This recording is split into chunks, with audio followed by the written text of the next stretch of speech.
দেখো বন্ধুরা, ড্রাগন ফুলটা কিন্তু ফুটে গেছে পুরোপুরি। কি সুন্দর, পুরো রানীর মতো মনে হচ্ছে, কোনো যেন রানী গাউন পরে বসে আছে, সাদা গাউন পরে রানী বসে আছে। আর কি মিষ্টি সুগন্ধ, সে না দেখলে, সামনে না দাঁড়ালে বোঝানো যাবে না। এবার দেখো, এই ফুল কিন্তু পরাগ সংযোগ করতে পারে না।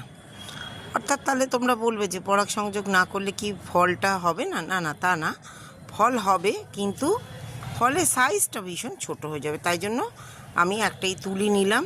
এই তুলি নিয়ে এই যে রেণু দেখতে পাচ্ছ, এই রেণুগুলো নিয়ে এইরমভাবে লাগিয়ে লাগিয়ে দিচ্ছি। তাহলে কি হবে, পরাগ সংযোগ হয়ে গেলে ফলটা আমার খুব ভালো হবে, বড় হবে।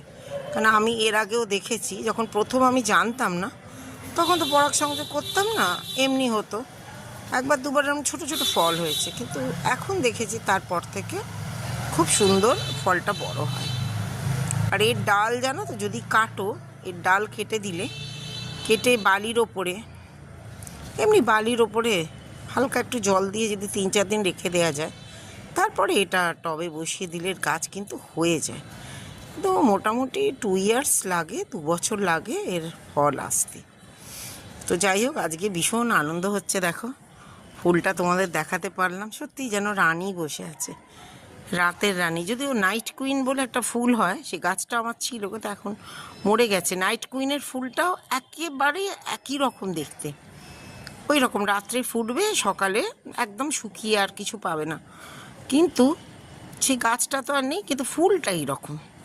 কিন্তু ড্রাগন ফ্রুটটাকে, এর ফলটা এত সুন্দর, তো ফলটা তো দারুণ সুন্দর মিষ্টি।